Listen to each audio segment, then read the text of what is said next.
Grace and peace to you from God our Father and from our Lord Jesus Christ, and welcome to the Ministry Exchange with Dr. Mapson. This is a podcast designed to help equip pastors and leaders of the church to discuss and have conversation about some of the issues that affect the church today, and to bridge the gap, if there is one, between what we call the traditional church and the contemporary church, which is the same. But how do we take the best of our tradition and wed it with an emerging culture and church in order to serve this present age? We are delighted today to have as our special guest the Reverend Dr. Kevin R. Johnson, who is the pastor, 21st senior pastor, and that makes sense when you think about the fact that Abyssinia is over 200 years old. Yes, sir. 21st senior pastor of what has been called, what is the historic Abyssinian Baptist Church in Harlem, New York. It is the first African-American Baptist church in the state of New York, but even more importantly, it is certainly for me, I won't say one of, but I would say the premier black church in America, in terms of it's not the largest in terms of membership, right, or in terms of sanctuary size and all of that, but it is certainly the most significant in the life of the black church, formerly pastored by our dear friend, Reverend Calvin O. Butts III. Formerly, he was lead pastor of Dare to Imagine Church in Philadelphia, which is a church that was founded in your living room. Yes, sir. With about 20 people. Yes. And grew to about 1,500 members. He is the former president and CEO of OIC. Yeah. And thinking about Dr. Leon Sullivan, I'm telling you, it seems like we could use a lot of his strategy today. Yes, sir. In dealing with some of the issues that are affecting our people, but certainly a name that every black person should know. Yeah. Called the Lion of Zion. Yes, sir. Who was pastor of Zion Baptist Church. Dr. Johnson was president and CEO. He's a proud graduate of a little school in Atlanta. Little school. A school called Morehouse College. And my first Morehouse brother to be on the podcast. So we're going to talk I'm humble. We got to talk about Morehouse. There's no way that Morehouse men can be in the same place for any length of time and not talk about Morehouse. Yes, sir, that's it. Yeah. Also a graduate of Union Theological Seminary in New York, where he was a scholar, and then received a Doctor of Education degree from Columbia University in Organizational Leadership. Dr. Johnson is a respected preacher and educator, global leader, has been featured on CNN, MSNBC, as well as Fox. He is a husband, a father, and continues a great tradition with Morehouse and Spelman. Yes. With one son having graduated from Morehouse, two daughters. Yeah, there now. Now in Spelman, and that calls for a lot of prayer. Yes, Lord.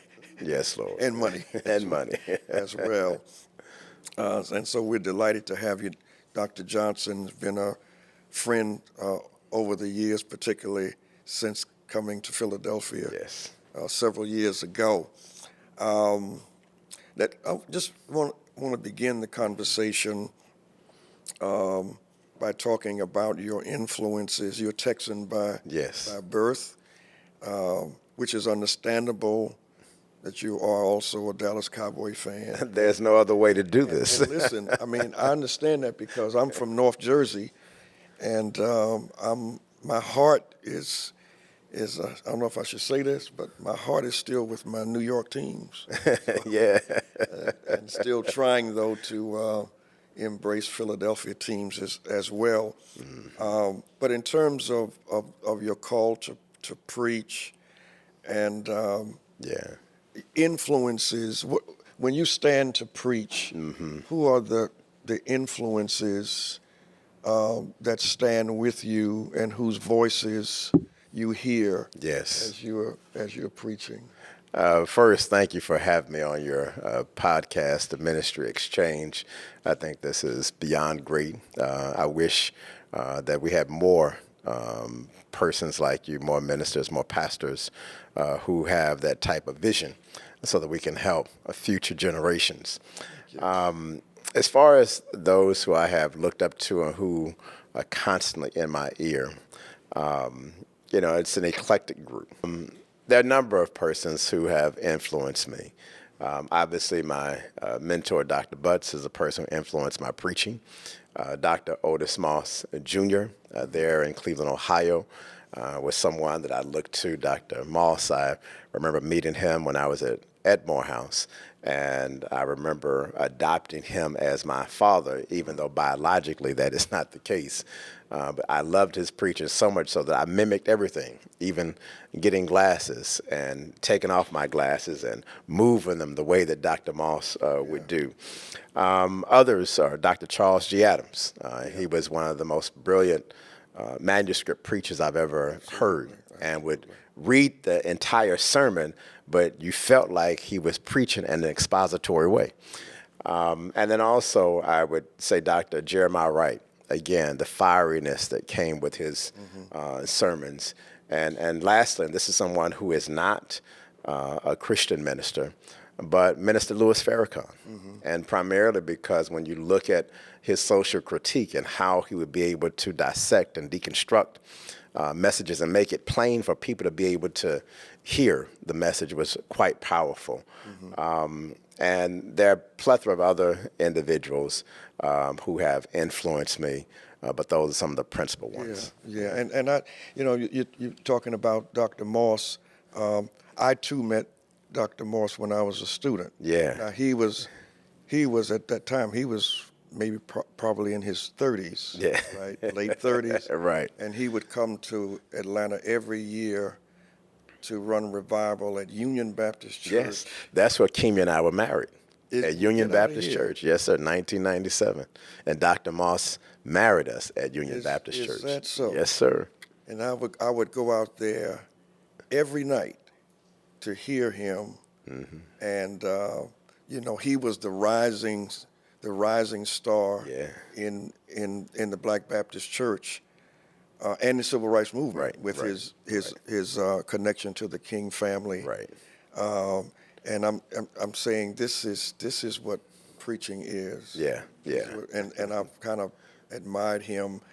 Had a chance to have him preach at Monumental for the first time about 3 years ago. Wow. Yeah, he was in town for a convention and called me. He called me and he came and preached. I say it was a great joy for me. But he's one of those voices for me as well. And the Harvard Hooper. Called, Dr. Adams. Yes. And because I use a manuscript, I was affirmed right. through him because we were taught, particularly by non-manuscript teachers, not to use manuscript. Right.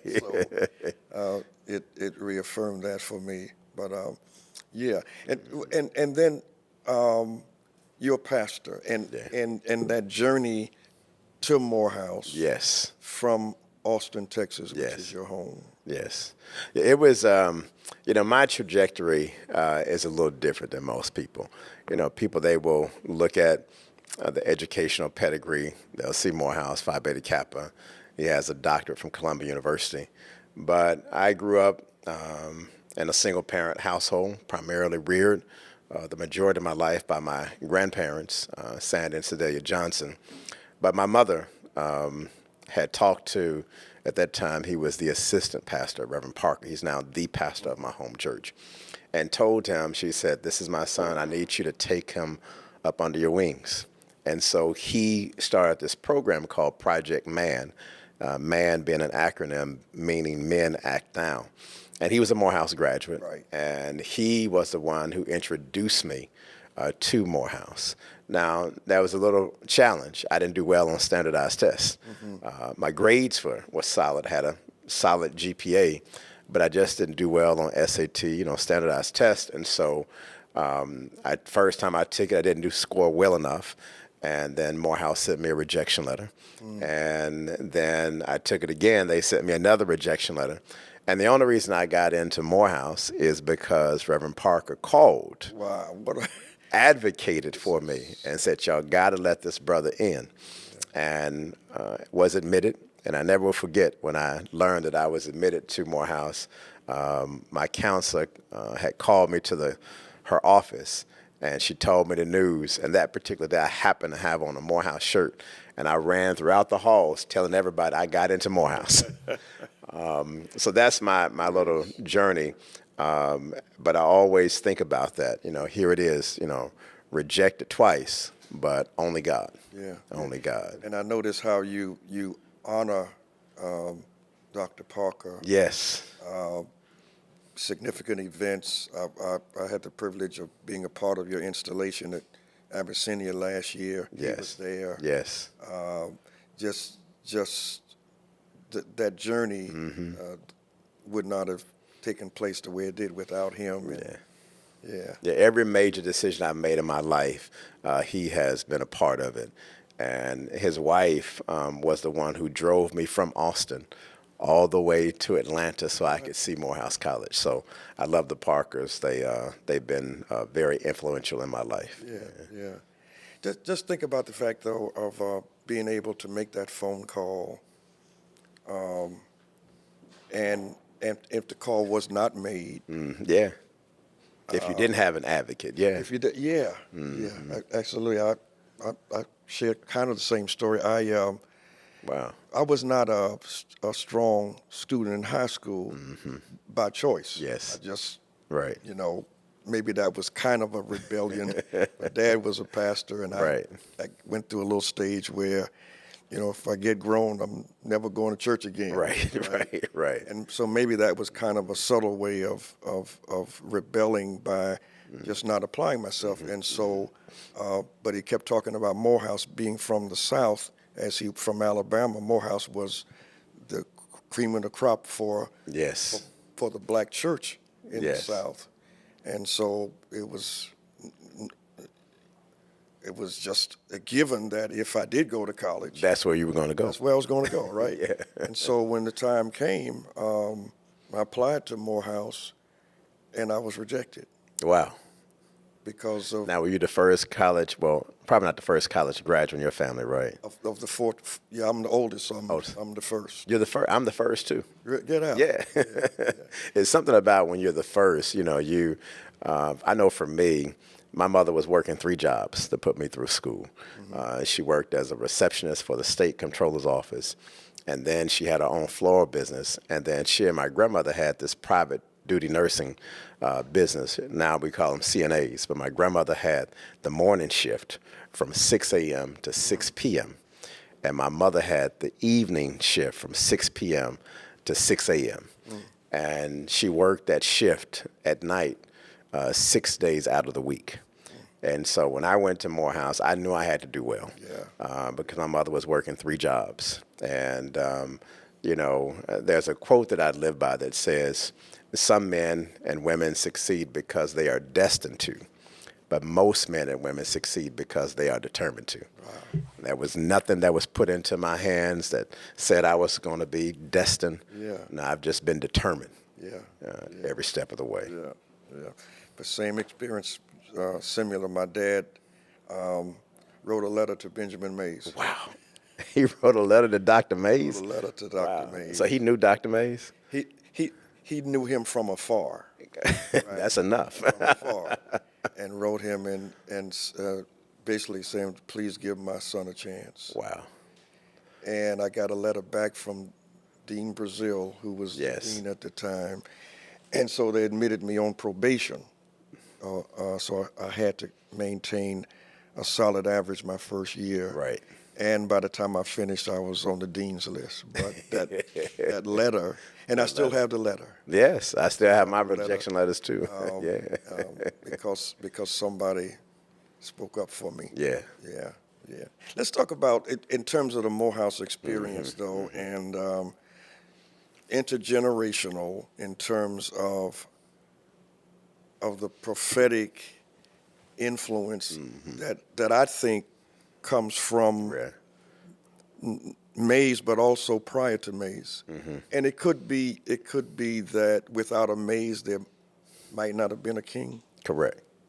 Yeah. Yeah, because of that connection. How he shaped all of those young Yes, minds. how he at shaped that time. them, and that continued. Yeah.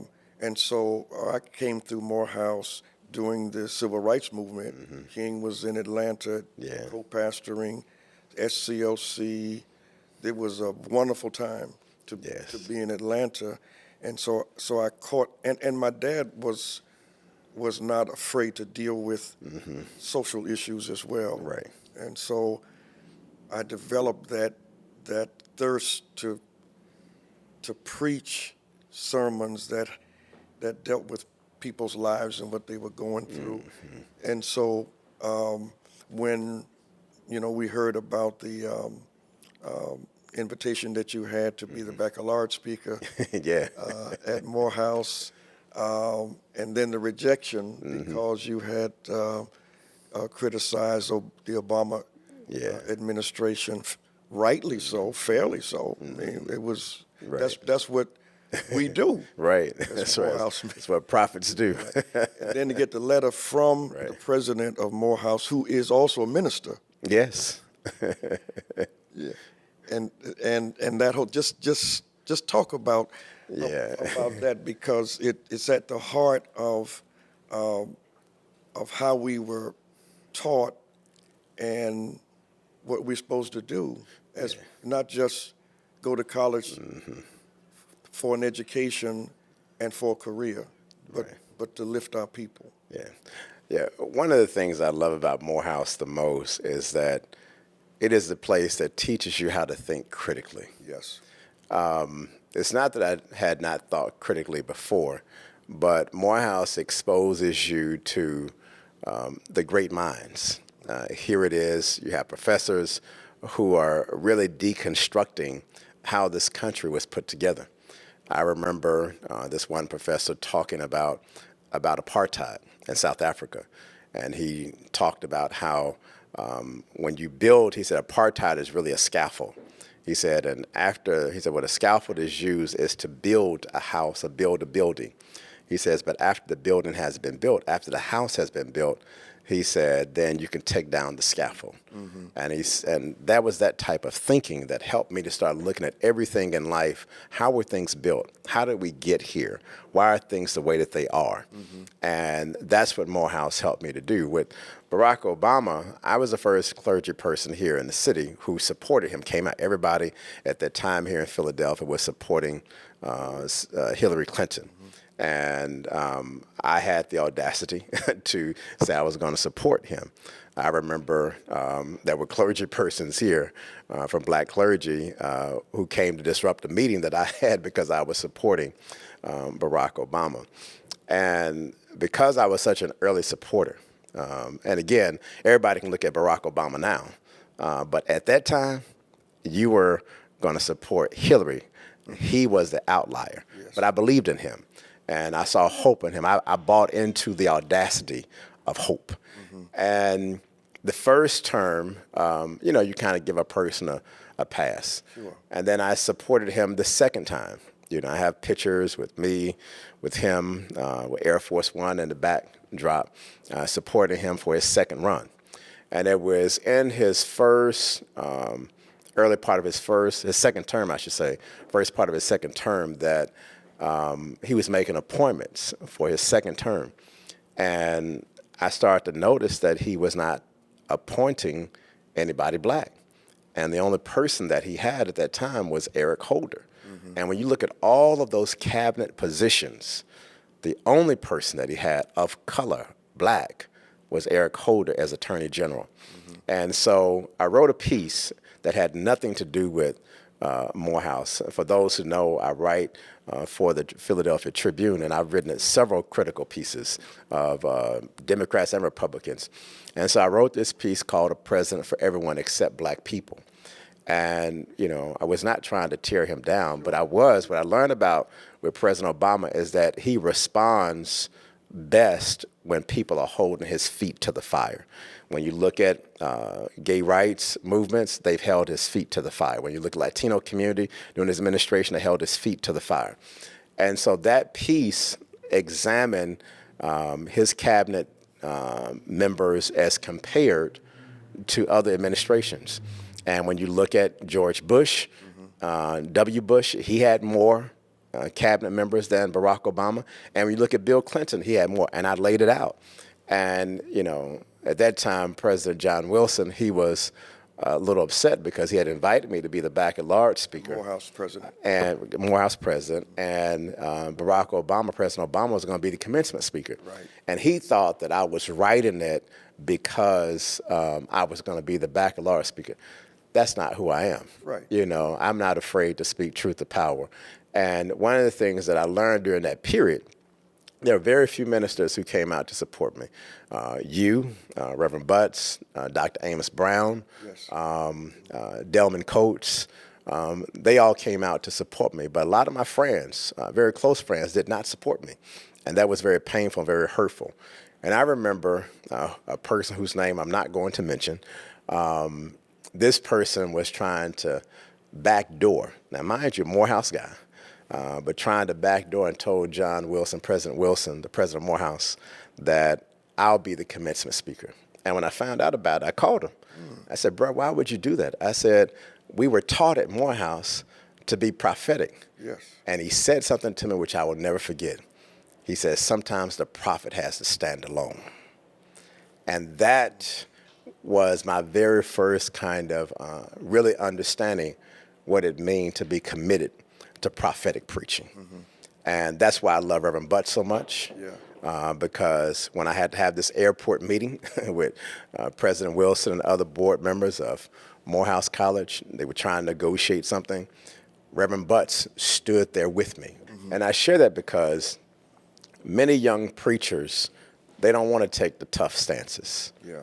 They don't want to stand alone. And I'm used to standing alone. I'm used to not having support. But I believe that if you're going to be committed to this thing called prophetic preaching, that you have to be willing to take a stand. And Reverend Butts said something to me at some point in my ministerial journey. He said, Kevin, one of the things I admire about you, he said, is that if you believe in something, he said, you're willing to stand for it and even die for it. And he told this story about Dr. Mays, talking about Dr. King, and how there were a group of ministers who had gotten together trying to tell Dr. Martin Luther King Jr. not to continue with his boycotts. Right. And even his father was against him. That's right. And as the story goes, that Dr. Mays stood up and spoke for him. And because he said, if Martin believes in this, I'm going to stand with him. And that's what Reverend Butts told me why he stood with me as it related to the Morehouse situation, is because he said it reminded me of Dr. Mays standing with Dr. King. Yeah. And that's where it comes from. Yes. Comes from Benjamin Mays and that not being afraid to stand up for what you believe in. How did that turn out in terms of the resolution? If there was? So the resolution. So at that point you were saying, right. I don't have to do this. Right. Yeah, they wanted me to. President Wilson wanted me to back away, and I refused to do that. Right. That's not who I am. And so they wanted me to share the stage with others, and I said, you asked me to be the back-at-large speaker, so I'm going to be that. but I will give them credit. They did a doozy on me. They did have other people speak, Right. but I was still the spokesperson for Baccalaureate. But what it shared with me, and I wrote this very critical letter that got published in the Washington Post. It was a 4-page letter. And I laid out clearly what Morehouse is Yeah. and what type of institution that it is. And it's an institution that trains you to think critically. And for me, the reason why this was such an issue is because either you're going to support prophets or you're not. Right. Either you're going to believe in what you teach or you're not. And what I appreciated was there were a lot of alumni, and that's how I was able to speak, is because the alumni rose up and said, Kevin is in the Morehouse tradition. That's right. Yeah. I remember that. Yeah. Especially Amos Brown. Oh, Dr. Amos Brown, he was came my out classmate. forcefully. Yes, sir. Oh yeah, I can see him now. And Amos was, I think he was a senior when I was a freshman, was Dr. May's driver. Wow. I wish I could have been in that car. Yes, yes. Can you imagine? So he's going taking him to the airport, Yeah. picking him up, going to pick up some of the speakers we heard in Sale Hall. There was no King Chapel at the time, but in Sale Hall, picking them up, and he's the same, that prophetic, and he carries weight too. It does. In terms of what he said. It does. But it's I think it goes back to being able to take a stand in that tradition, and I think there's been a shift in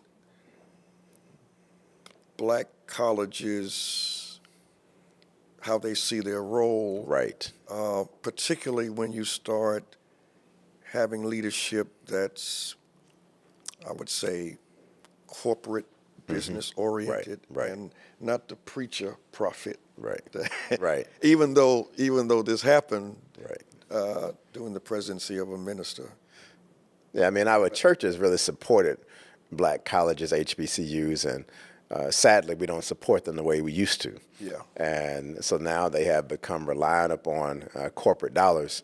And of course, when you start getting that type of money, it does come with the cost. Absolutely, absolutely. Yeah. I have a quote here: Morehouse doesn't just educate; it shapes. That's it. Yes, sir. Right. It shapes. It shapes, and I can see what that has shaped in you. In terms of going back to Dr. Moss, here you are, being mentored by the two of the great ones. Right. Otis Moss Jr. Yes. You talked about earlier. Then you go to New York. Yes. Right. And again, Butts was, if you went to Morehouse, come on in, brothers. Right. Sit at my table. That's because Right. that's the way we are. Yeah. Right. And let me tell you a little interesting story about Dr. Moss, because this is, again, these are kind of nuggets that people don't tell you about. I was a chapel assistant, and Dean Carter was another, Dean Lawrence Carter, the dean of the chapel of Yes. Morehouse College, another Just influence. retiring after, Yeah. what, 40? Yeah, a long time, 40 plus years. What's interesting for you Yeah. is perhaps two of the greatest influences in terms of shaping Morehouse, Dr. Mays and Dean Carter, Yes. not Morehouse men. Not a Morehouse man. Both of them. Isn't that something? That's something. But Dr. Mays gave us the vision of what a Morehouse man is, and Carter has shaped generations of students who became such as yourself. Yeah. I mean, when you look at, And he shows up also in great moments in the lives of those that he mentored. no, agreed. When you look at some of the major churches in America, Dean Carter's fingerprint is all over it. Raphael, Ebenezer Baptist Church, Otis Moss, the Third Trinity United Church of Christ, Right. me at Abyssinian, and then you look at the new brother who became pastor of Third Baptist. All of those are influences of, or Jamal Bryant, all of those are influences of Dean Lawrence Carter. Yeah, yeah. That's right. I forgot the brother who succeeded Amos Brown is a Morehouse man as well. He is, yes. Yeah. And isn't there one who's pastoring where Buster Soaries was? Yes, Dante Quick, Yeah, from California. California. Yep. Yeah. Yeah. But and so you're at Abyssinia now, on staff. you you come to Philadelphia. The word imagine has helped shape you, obviously. Start a church called Dare to Imagine, in preparation perhaps for where you are now. I mean, that's part of the journey. Talk about that experience of, and any advice to, I say young pastors, I mean, there could be older pastors who would start a new work, but I doubt, Yeah. I doubt it. Right. But It's not for the faint of heart. That's really daring to imagine, especially in these times, Right. and making a decision. This is what the Lord wants me to do. I'm going to do this, and what you have made out of that in the time that you were there. It's what I would share is that every part of your journey helps to prepare you for the next. And sometimes you don't always fully understand it. Sometimes you don't see how God is moving. And it's only when you get, to, in my case, I'm 51 years old now, and you see, okay, God, you were preparing me for this moment every step of the way. I enjoyed my season there at Bright Hope for 7 years, but when God made it abundantly clear that the vision he had given me for the church was different than some of the leaders there, made a decision to transition. And I was really like Abraham. I just went. Genesis 12 says, go to the land that I will show you. Did not know where that was going to be.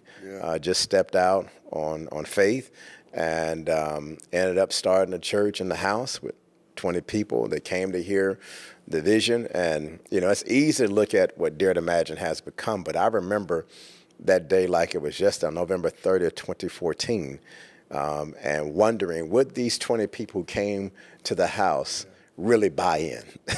Would they really get behind and help this thing take life and take some wings? And, what that taught me during that period was really that I could do anything. Because starting a church from scratch, we didn't have a cross.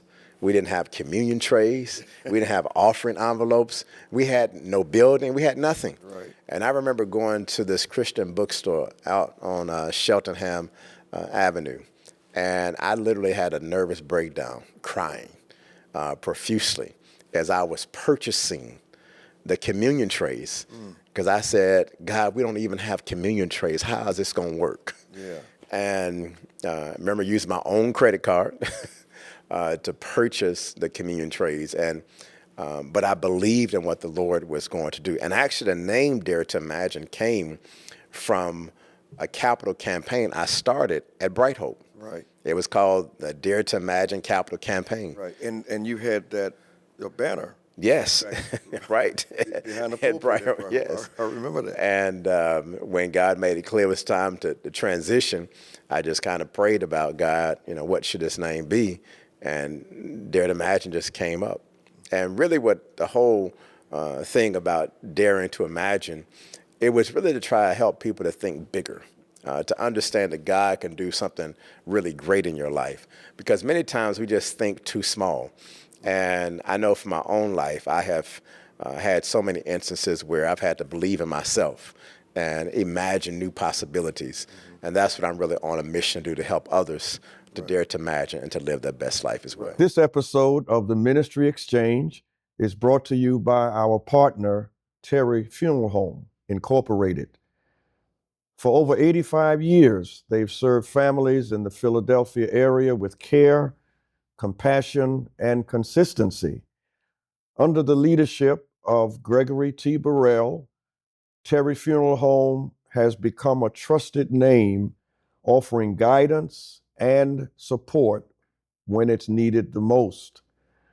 So whether you're facing the difficult task of planning ahead or navigating the grief of a recent loss, Terry Funeral Home provides the kind of support that eases the burden with dignity, clarity, and compassion when families need it the most.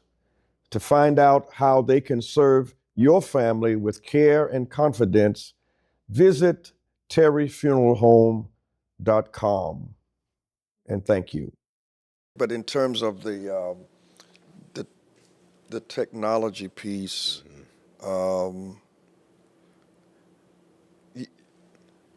shaping Dare to Imagine a little different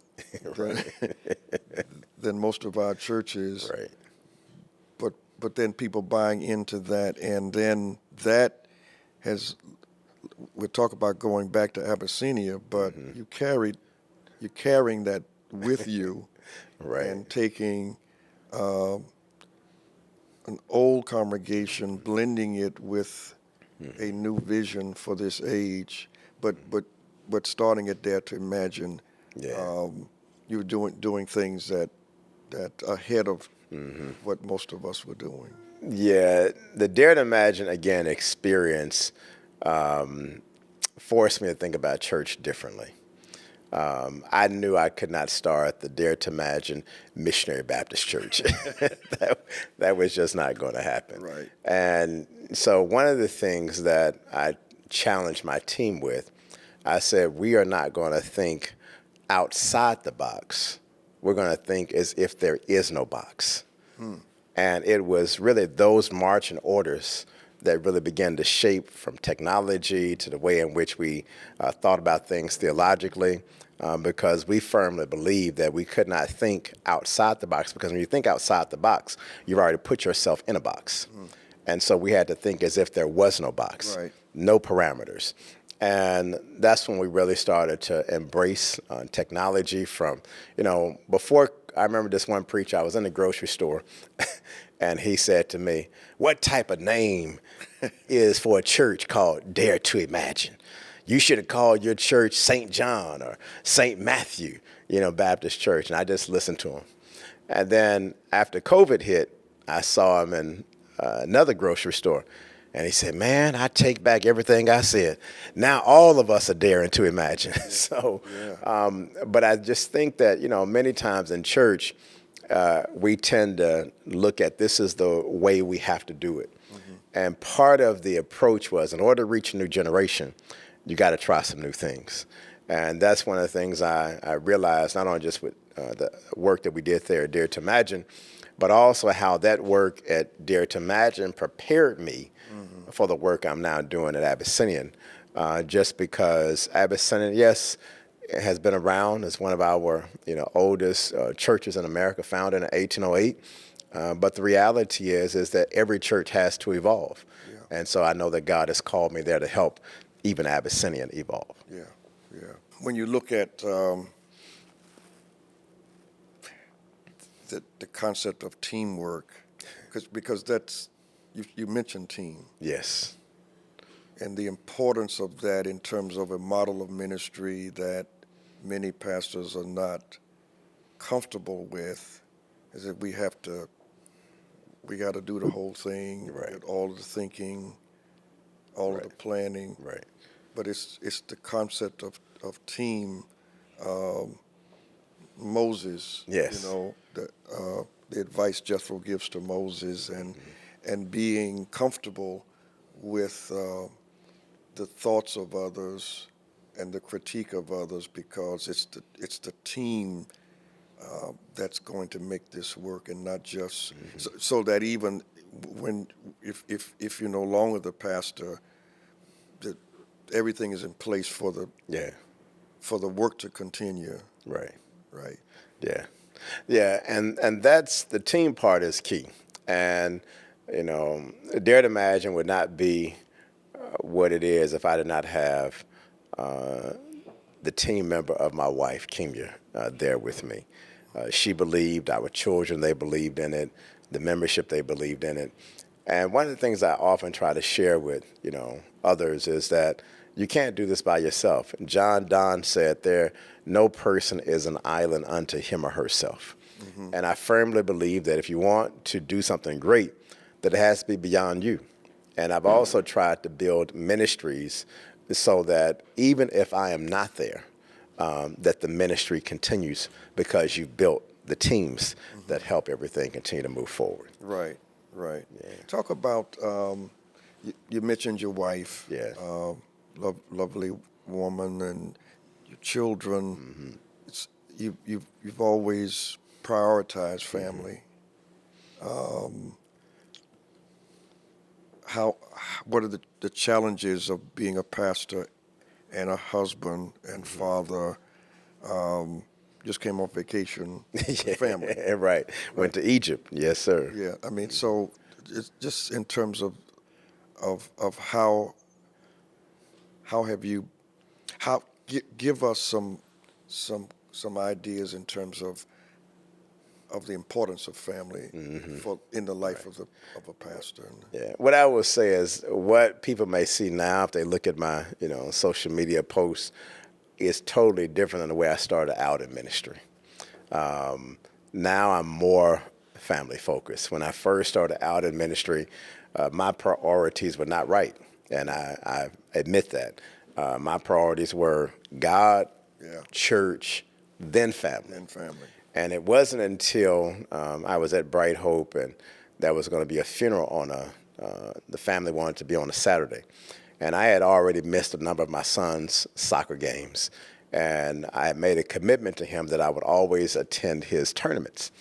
And I never will forget, I had said to the family, I said, can we do it on a Friday? I said, because I needed to attend my son's soccer game. And the woman said to me, I never forget this, she said, there will always be another soccer game. And it was at that moment that I realized that they would never make my family a priority. No church will. Right. That the pastor has to make his family a priority. And it was at that moment that I started to shift. And another thing my wife started to do, she would do stuff without me. Like, you're not going to be here, I'm going to go on. So I had to catch up. And so once I started to make them a priority, it shifted everything in my life. My children, when I look at their success now, son having graduated from Morehouse and NYU, 2 daughters at Spelman, it is because I got my priorities right. And I'm glad that it was early enough in my life that I was able to get it right, because I can only imagine what would have happened if I would still had it wrong. Right. That would have been too late, right? Too late. Too late. Do anything differently. And I think that's the model that has emerged or should emerge, that not the God, church, family, but that God family. Leaving Dare to Imagine, going to Abyssinia. I think I mentioned earlier about you going. I mentioned you being on staff, but now you're going back to be the pastor of the church where you were on staff. Did you ever? I mean, Dare to Imagine. Did you ever? And I know personally the love and respect that Dr. Butts had for you, because we talked about that before he died. Yes, sir. But now you're going back.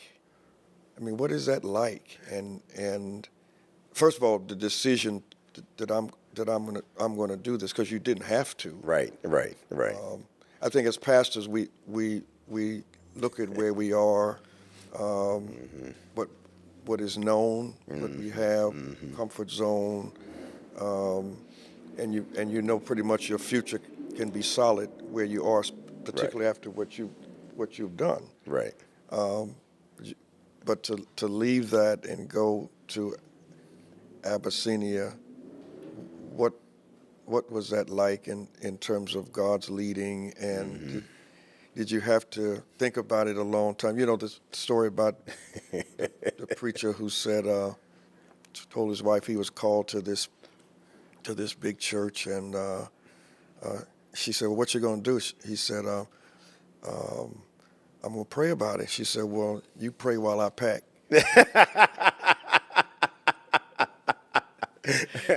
Well, that was not my story. Okay. Yeah, it was, again, this is my third time being back at Abyssinian. I started out as an intern when I was at Union Theological Seminary, then went to go work with Dr. Otis Moss Jr. in Cleveland, then came back as the assistant pastor of the church at Abyssinian. And this time was a little different. Juan, by this time, married, have 3 children. Everybody's settled. We have a house that we love. We did a lot of renovation work to the house. And my wife has been pretty settled in her career. So this was, why are we doing this? Yeah, I don't care if it is Abyssinian. Why are we doing this? And there's a feeling that I've always had whenever I've had to make major decisions. And it's like when I started preaching when I was 16 years old. If I feel that feeling, then I know it's of God.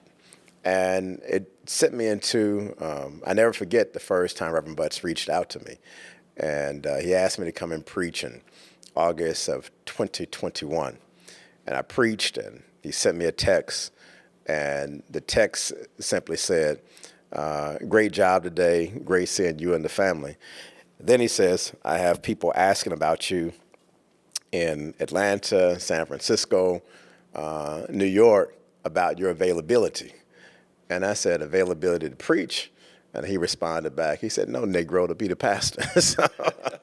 And I was like, okay, I wasn't thinking about that. And, that's when the prayers started, and I really had to go to God in prayer, because when you start a church from scratch, literally with nothing, and you pour your life into it, and you pour your resources. That campus at Dare to Imagine, we put down $50,000. I mean, over the course of the 9 years I was there, my wife and I have given over $400,000 to the church. So this was not something that was just lightly that you walk away from. And then also just knowing, going to Abyssinian, which is a historic traditional Baptist church, and knowing that you may have to deal with some challenges that come. And it was really after prayer. And I even had a conversation with my family, and I asked them all, what they thought. And from my wife, 2 daughters, and son, all of them were not for me going back, except for my daughter, Layla. And Layla said, everybody was crying as we were thinking about this. She said, Daddy, if God is telling you to do this, then you got to do it. And I share that because as great as Abyssinian is, as world-renowned as it is, it was something that really had to be bathed in prayer. Yeah. And I knew that our baby girl, who just finished high school, that meant that she was going to have to make a sacrifice, as I was going to have to make a sacrifice, because I would not be here for her senior year, because I would have to commute back and forth to New York. And so it's been, I've enjoyed the journey. I'm having a great time, but it is something that you really got to know that God has called you to do, because otherwise it could potentially destroy your family. Yeah. And people don't think about that in ministry. No, they don't. They don't think about the cost to the family, to the children. Right. And trust me, I've gone through my fair share of experiencing what it means to be pastor of Abyssinian Baptist Church. Yes, I know I know. I can imagine I can dare to imagine. That's right. what you mean by that. But also I think releasing Dare to Imagine to go may have been, I'm just saying, asking, easier because of the structure you left and put in place. Because I imagine there could be a certain amount of, here these people have gathered here because of me. Yeah. Right. But the fact of where Dare to Imagine is now, I mean, maybe year 1, year 2, right, God's still working, I Right. suppose, because it's been year one or year two might have been Right. even more Right. problematic for you to leave. Right. But where it is now, you left it strong. And, Yes. and that's what we do.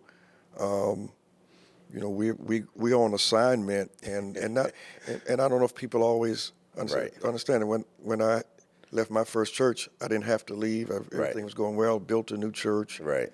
I'm here for life if Right. I want to be. Right. And then when I'm announcing that I'm leaving, and I'm crying, people crying, deacons come back in the study. What is it? What can we do to, is it money? Yeah.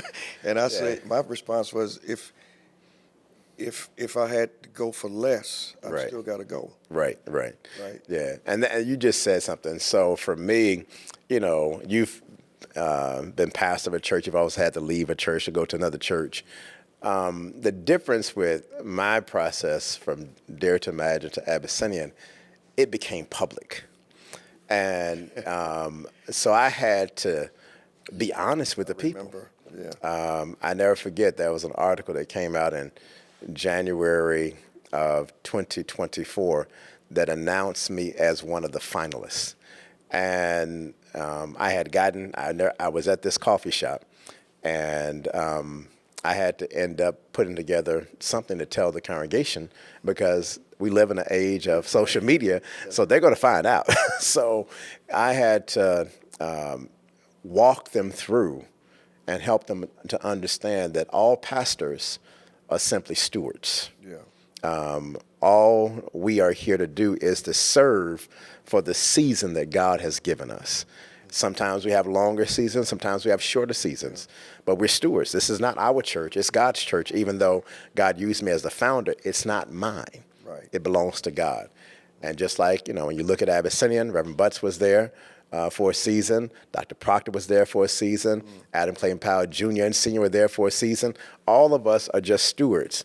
And when you understand that you're really just a soldier in God's army, it helps you make the transition a little bit better. Yeah. Talking to Marvin McMickle, who was a good friend of mine over the years, and when he served with under Dr. Proctor, right? He's talking about all of these giants that he had to go to the airport to pick up, and that stood at the pulpit of Abyssinian Baptist Church over the years. Give me some names of preachers and not, but just leaders. Who have stood there, and now you're standing there. And for those of us looking at that, of course, it's the view is different than yours, but nonetheless, it is a great. God has done great things here. But when you're standing there, and that pulpit. If anybody's seen it, it's almost a podium. Yes. You can't hide. You ain't putting glasses No. and pitchers of water and all kind of stuff under, because it's just you're just there bare in front of the people, not hidden. And the people who have stood there from the Adam Clayton Powell days. For black people to know that history of how Abyssinian was made from the first Powell, not Adam Clayton, but his daddy. Yes. His father was the one who was the real preacher. Yes. And builder. Well, yes. Yes. Well, given Adam Jr., it has to be the father. Right. But again, the greatness is not just based on great preaching. Right. We want to think that, but there's a whole lot of other things that make churches great.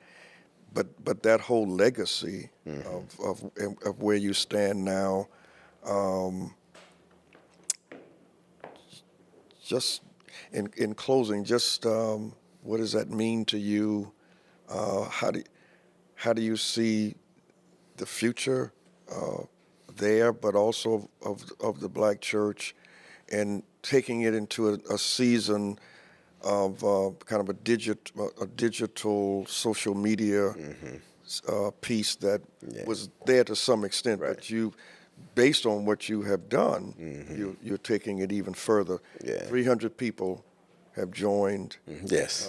since you were installed. Yes. Correct. Yeah. Just in closing, just say a word about that. Every time I step in that pulpit, step on that marble, I feel the ancestors. I feel everyone who has come before me, male and female, who have stood there, who have preached there, who have proclaimed the word, who have just given a prayer. And I know that I'm standing up on their shoulders, you know, to think about Adam Clayton Powell Sr., Adam Clayton Powell Jr., Dr. Proctor, Dr. Butts. Think about Fidel Castro, having spoken from that pulpit. Jesse Jackson in his heyday. When you think about most presidents of the United States have spoken from their governors, congresspersons, Maxine Waters, and I can kind of go down the list of different people who have spoken there. It is an awesome responsibility. And I can tell you, now that I am there, it's very difficult to get me out of the pulpit to go and preach somewhere else because I really just only want to preach at Abyssinian. I love the church. I love the how it feels to share, not just with them, but to share with the world. But also when it comes with an awesome responsibility. And that awesome responsibility is that we still got to have a prophetic voice out there for the people. And it could not have been at a more interesting time than with this current administration.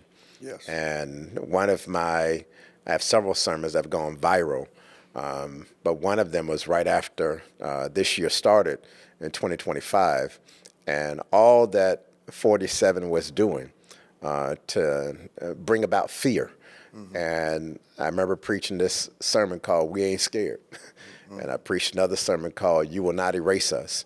And it has become beyond clear to me that the Abyssinian pulpit is still strong. Yes. It has become beyond clear to me that God has called me not only to serve the church, but also to be a prophetic voice for the world. And the beauty of using social media, because Reverend Butts did not use it, he was not a fan of social media.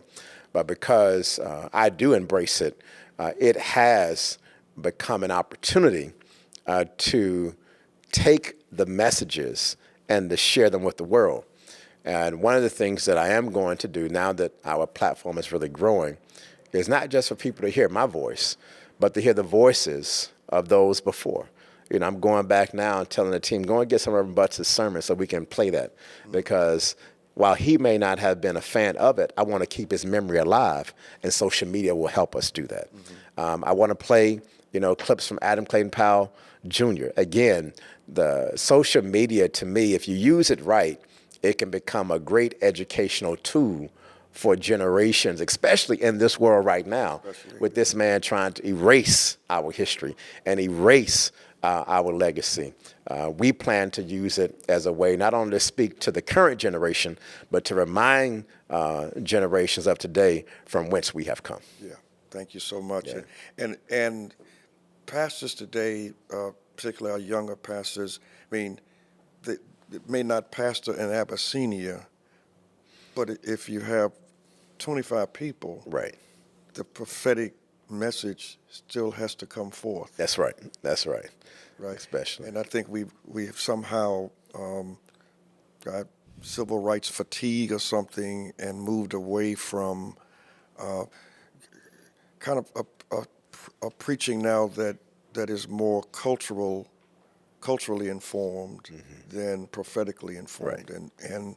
and not speaking on behalf of people. We were talking earlier about this minister who was bashing pastors who were in fraternities. So that means they're Right. bashing you and me. Right. And saying we're going to hell. Right. And all of the issues facing us today. Right. We're really going to Now that's deep. Going to talk Yeah. about that. Yeah, And not, what is he talking about prophetically Yeah. in terms of what's happening in What America? have you said about these policies? What have you said about these Republicans? What have you said about gerrymandering? Yes. You want to talk about fraternities? We got a whole host of other issues we got to deal with. That are part of the black experience. Yes. And came out of Christian values. Right. And can become an arm of the church because they're doing work inspired by the church that the church is not supposed to do because, but anyway, but again, how petty we will be on social media about things that don't matter and that never concern Jesus. Right. Yeah. Yeah. No, it's an interesting time, and I think that we just need more strong voices that are out there because this administration, if we think it's bad now, they're just getting started. Yeah. Just getting started. Great discussion that we've had today, and I'm grateful to our special guest, Reverend Dr. Kevin Johnson, a good brother, good friend, my Morehouse brother. Yes, sir.